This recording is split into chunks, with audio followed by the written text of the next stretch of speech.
Nako, heto na po mga karbi natin. Erwin Tulfo nahimasmasan ridon nagdala ng maleta. Tulfo, mag-sorry ka kay Senator Marcoleta at SP Cayetano. Daming galit kay Tulfo. Nako, yan po ang ating alamin mga kababayan sa video ito.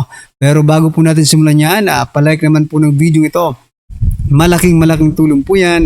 Maraming salamat po. At ito nga mga kababayan, bago po natin i-play yung video, pasadahan po muna natin itong mga nagte-trending na balita dito po sa social media. At ito nga, ito pong si former Senate President Tito Sen. Ayan hindi pa rin tanggap na siya po ay wala na sa pagiging Senate President at hindi niya tanggap na ang bagong Senate President ay si SP Alan. Ayan mga kababayan, kasi ito po ang kanyang pinakabagong pahayag mga kababayan. Sabi niya po dito, Senate President ka ba, Cayetano?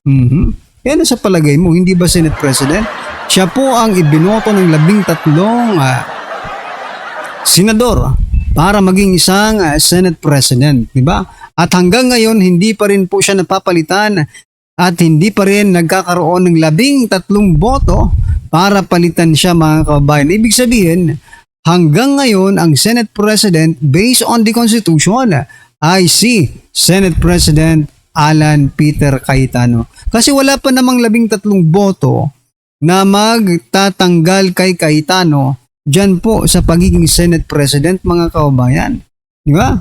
Ito po ang naging komento ng ating mga kababayan patungkol dyan. Sabi po ni Sandro, sabi po dito ni Sandro mga kababayan, he is still the Senate President. Mag-resign ka na, Soto, wala kang ginawa dyan sa Senado.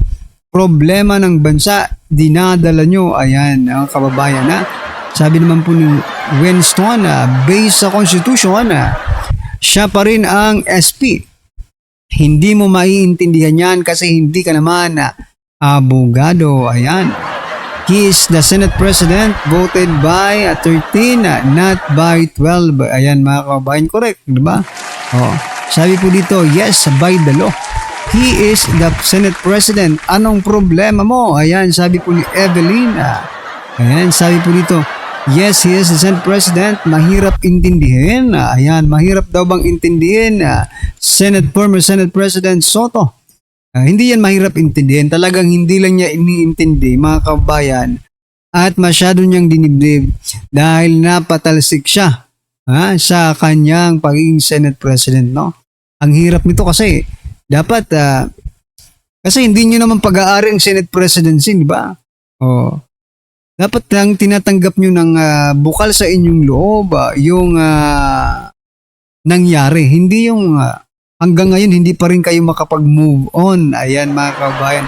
Ano po ang inyong opinion dyan? Just comment down below mga kababayan. At eto nga, pasadahan din po natin ito mga kababayan. Ito pong si Trillanes. Ito pong si Trillanes ay umapila.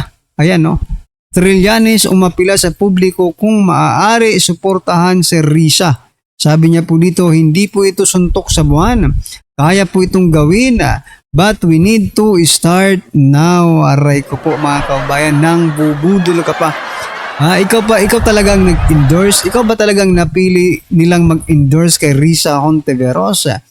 Kung sa sarili mong lugar, sa Caloocan, hindi kay binoto ng iyong mga kababayan, di ba? Si Risa pa kaya iboboto nila mga kababayan? Nako po. Hindi lang ito suntok sa buwan, suntok sa universe ito mga kababayan, di ba? Ay grabe naman. Kung ako kay Risa Hontiveros mga kababayan, wag na akong magpa-endorse dito kay Trillanes, no? Kasi imbis na pataas, no? Kung sa ratings pa, imbis na pataas ang ratings, nako, baka bumagsak ang ratings mo pag ipinagpatuloy mo yang si Trillanes ang mag-endorse sa'yo. Diba? Sabi po ng ating mga kababayan, kulit mo. Nagmamakaawa. Ayan, nagmamakaawa na nga po sila. No? Sabi pa po dito ni Miguel, basura kayong dalawa. Lus ninyo, sabi po ni June.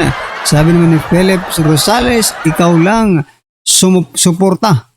Anang demonya, sa kapilya sigurado mananalo siyang presidente. Ayan Wala nang naniniwala sa inyo mga magnanakaw sa gobyerno. Risa Tililing mga buwaya. Ayan mga kababayan, most of the comments talagang hindi naniniwala dito po kay Risa, kay Trillanes at kay Risa Hontiveros. Ayan mga kababayan, ano po ang inyong opinion, reaction, just comment down below. At eto, siguro ko mga kababayan, kung gagawin ito ni Risa Hontiveros, eto po ang magpapapanalo sa kanya. May chance po siyang manalo, chance lang naman, no? Sabi po kasi dito ni Ma'am Sas Rogando Sasos, bakit tahimik sa Risa Hontiveros sa dismissal ng Sandigan Bayan sa Ill-Gotten Wealth Emerald? Di ba since 12 years old siya na anti-Marcos? Ayan mga kababayan, pero kung si Risa Hontiveros magsasalita about dyan sa Ill-Gotten Wealth na dinismiss na po ng Sandigan Bayan, posibleng magbago ba ang isip ng taong bayan? I think hindi pa rin. Pero kung gagawin niya yan, there is still a chance na iboto po siya ng iilan nating mga kababayan. Pero kung ganito po, na parang, di ba, pati yung mga dilawan, pinklawan ay parang tauhan na lang ngayon ng administrasyong ito, ay wala tayong magagawa dyan, no? Talagang diretso ka sa inidoro kapag ipinagpatuloy mo yan. Di ba? Ito pong naging komento ng ating mga kababayan. Sabi po dito, maleta ang sagot. Aba, maleta ba talaga ang sagot mga kababayan? Ito, mabibisto pag nag-ingay siya. Oo nga, na mabibisto yung maleta, no? May nakabara po kasing maleta sa lalamunan. Aray ko po. Nagkapera na kasi sa insertion. Linta kasi siya, linta. Sabi po ni Gemini Ann. Sabi po dito ni Vince, tahimik na may maleta na eh. If you can't beat them, join them na lang. Ayan, sabi po ni Vince. Sabi naman po ni Melchora, wala naman ng dilawan ngayon. Baka mas loyalista pa sila ngayon kay BBM kaysa mga loyalista ni FEM. Ayan mga kababayan. Saan na ba napunta ang mga dilawan na? Mukhang wala na tayong nakikita. Pare-paras na lang po sila ng tono na kinakanta. Kaya tahimik dahil may balak siya tumakbo pagka-presidente this coming 2028. Ayan mga kabayan. So ayan, ano pong masasabi niyo dyan sa pagiging tahimik ni Risa Hontiveros sa dismissal ng Sandigan Bayan sa Ill-Gotten Wealth ng mga Marcos na kung tutuusin sila po ang pinakagalit, no, sa Marcos. Pero ngayon sila po ngayon ang tagapagtakip ng Marcos. Ayan. Ano po ang inyong opinion dyan mga kababayan? Just comment down below. At ito, pasadahan na po natin yung video. Pasok ka. Senator Marcoleta and Senate President Cayetano. Subukan nyo kaya. Subukan nyo lang. Hawakan si Senator Marcoleta. Nakita nyo ba yung libu-libong taong sumalubong kay Senator Marcoleta katapos ng hearing? Hindi po nyo nakita, tingnan nyo uli yung news. Gusto nyo bang gawin yan talaga? Para masalubong nyo yung libong-libong tao? Ano ba, Atty. Gonson? Hinog na ba? Hinog na ba ang Pilipinas para sa malawak ang pagbabago na pwedeng mangyari sa mga susunod na panahon? Hinog na ba tayo? Handa na ba ang sambayan ng Pilipino? Ako, handa na ako. Kung ako tatanungin nyo, ang tanong, makikisangkot ako. Wala mo ng PH update nun. Magkita-kita tayo doon kung sakali man. Na magpi-prayer vigil tayo. Prayer vigil. Panalangin. Lagi ko naman sinasabi sa inyo dito sa PH update. Panalangin. Dahil wala nang mas titindi pa sa pananalangin. Galit sa inyo. Kaya dapat tayo po mga butante, matuto na po kayo. Hindi ho dahil matulungin sila sa radyo o sa TV, yan po ang tunay nilang pagkatao. Kaya dapat si Erwin Tulfo ay mag-apologize. Kay Senator Marcoleta at si Senate President Cayetano. Kung hindi po niya alam na mali yung ginagawa niya, his older brother, Senator Raffy Tulfo, should educate him. Hindi. Eto na ho. Lipat na ho tayo. Rerekta na ho tayo dito sa tawag dito kay kay Boy Singhut. Ito feeling ko ayaw nilang maging bisita sa ano ito. Sa Malacanang. Hindi yan welcome sa Malacanang. Terry Redon, hindi yan welcome sa Malacanang. Kasi baka pagka nagsinghutan sila doon, isang higop niya lang, ubos lahat yung pulburon eh. Ito na, game. Lingan sa maleta. Meron po tayong dalang maleta ngayong araw po. Hindi. Tapos ano natin yung portion na sasabihin niya. Okay. Bantayan natin ang Senado dahil Senado po natin yan, hindi po yan Senado ng iilang mga posers. Salamat po. Posers. Okay, sa bahagi ng Gulit si Attorney Dino De Leon. Hindi yan Senado ng iilang mga poser. O yan naman, hindi yung congressman hindi yung congress ng iilang mga maleta gang. Nga ka, Attorney Dino ha. Hindi daw Senado ng iilang mga posers. Yung House of Representatives, hindi yan house ng mga maleta. Hindi yan house ng mga buhaya. naman po namin, para tapusin na po yung kasinungalingan sa maleta. O wala ka ng boses, nagsisigaw ka ba? Ayan o, dala-dala ng ano nyo. Personal lalay niyo yung maleta o. Meron po tayong dalang maleta ngayong araw po. Naku, yan na. Ito na sinasabi ko. Maleta, ito na. Anong laman ng maleta? Hindi mo lahat ng maleta. Naku, ito na. Kailangan tanggalin natin dyan. Para makita na sambayan ng Pilipino kung anong laman ng maleta nitong si Ridon. Ako naiintriga ko Ridon ha. Ridon ha. Okay. May pera mga kaibigan. Ayan. Anong laman ng maleta ni Ridon? Po, may mangga at piluka. Ayun, palakpakan. Palakpakan ho tayo, palakpakan.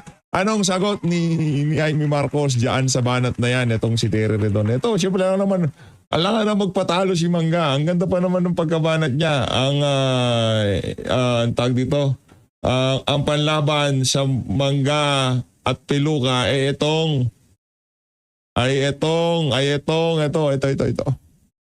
Ito na. Itong panglaban dyan, ito. Yan, ito. Itong yan! Pambira talaga. Oy, Amy Marcos, walang yaka ha. Antindi mo naman makasar. Hindi pwede kay Terry Redon yan. Dapat kay Terry Redon, hindi pwede yung inhaler na yan. Anak man to ka, ano ba dapat kay Redon? Ano bang pwedeng pangsinghot na pwedeng gamitin ni Redon? Hindi pwede ang pagkasinghot niya, mawawala na yan. Mapupunta sa kawalan. Lakas makasar talaga ni Amy, no? House and the House Prosecution Panel will not be deterred. Will not be deterred. Mangga at Piluka. Palakpakan. Ang sagot ni Amy Marcos, ilong at inhaler. Hindi ba ito tayo? Yung Yan. pong mga definite timelines na ibinigay po ng Senate Impeachment Court. Yung pong pre-trial proceedings sa gitna po ng Hunyo. At yung pong start po ng trial ng July 6, no? Ay pinaghahandaan po namin. So, dito sa nakaraang mga araw, nagaganap na po yung mga mock trials para sa each and every article of impeachment. So, nagsasanay na po yung pong mga public at yung pong mga volunteer private lawyers po namin para po dito. Minarapat din po ng House Prosecution Panel na hindi po mag-submit ng formal reply doon sa non-answer ng ating pong pangalang Pangulo. Ang isasubmit lang po ng House Prosecution Panel ay manifestation dahil tingin po namin wala naman pong sinagot kahit ano ang ating pong pangalang Pangulo point per point doon po sa articles of impeachment na ibinigay sa kanya. So, naghahanda ko kami towards pre-trial. Lahat po ng mga ebidensya ay pinipinal. Lahat po ng mga dokumento ay pinipinal. Lahat po ng mga witnesses ay mapipinal po. Para pag nagkaroon po ng pre-trial conference, kasama po ng Senate Impeachment Court at ng kabilang panig, ay handa-handa na po ang prosecution panel. Kung nabanggit yun na naghahanda na kayo sa impending trial, anong posibilidad na magkaroon ng trials? Baka dalawa ang impeachment courts. Well, ang pagtingin naman ho natin, Parang ganda ng tanong yung tipong, baka dalawa ang impeachment courts. Yung tipong, talino ka no? Kakabilib yung punto ko no? sa bahagi po ng House of Kasi siguro yon yung tao ni, siguro yung tao ni Erwin Tulfo dyan sa House. Wala si Erwin Tulfo.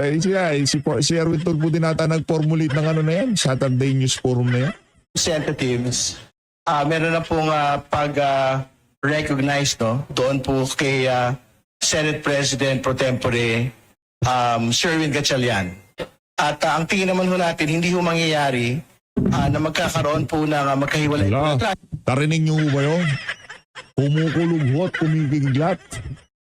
Matindi. trials sapagkat iisa lang naman po yung grupo na meron pong kapasidad na makapag-convene una ng plenaryo, pangalawa ng Senate Impeachment Court. Wala pong iba kundi sa pangunguna po ni Senate President Pro Tempore Sherwin Gatchalian. No? So, I think that point needs to be made. No? Kasi nga, siya lang ho yung pwede ho yung grupo lang ho niya yung pwedeng magbukas dahil siya po yung merong bilang para ho makapag-convene ang Senate Impeachment Court. Kapag nakapag-convene yung lehitimo sa pananaw ng House of Representatives na Senado na impeachment court, paano po mariresolve yung problema ng arithmetic? 16 ang kailangan, samantalang ito ay 12 o posibilidad na hahagang 13. Yung conviction at acquittal naman ho, malayo po ang usapin nito. No? Ang pagtitiwala naman ho namin, pagka nailatag po ng maayos, yung po lahat ng ebidensya laban sa pangalawang Pangulo, tingin ko marami naman po mga makukumbinsi on both sides of both the new majority and the new minority to convict the Vice President. May ginawang pagdinig. At sabi ng iba, hindi lang pagdinig, may coaching pa nga eh. Coaching. Ginagawa. At ito parang, sabi ng iba, ito raw yung tunay na issue. Sabi naman ng iba, mukhang tinatarget. Yung nasa House Prosecution Panel at may inililigtas na dating isinangkot. Pero mukhang nakaligta ang banggitin ng pangalan dun sa kanilang recital ng nakarang araw. Well, yun po yung malinaw sa bahagi po ng House Prosecution Panel. Talaga pong yung pong pagpupulong nung pong nakaraan ay targeted to discredit the House Prosecution Panel. Hindi dinidiscredit yung House Prosecution Panel. Ang nangyayari doon karamihan ng mga nasa panel yung mga tinuturong di umanong tumanggap ng maleta, sila din yung mga gusto magpabagsak kay VP Sara. Sila din yung mga kinasangkapan noong 19 Congress para siraan itong si dating Pangulong Rodrigo Duterte. Nagtuadkom. Nagkataon, sila din yung mga congressman ngayon at sila din ang kasali sa prosecution team. Pero hindi tinatarget. Kaya naman, Para pag So yun mga kababayan, huwag na po natin tapusin pakinggan itong si Rino. Ano po ang inyong masasabi dyan? Just comment down below. At syempre, huwag pong kalimutang i-like ang video nito. Malaking tulong po yan. Maraming salamat po.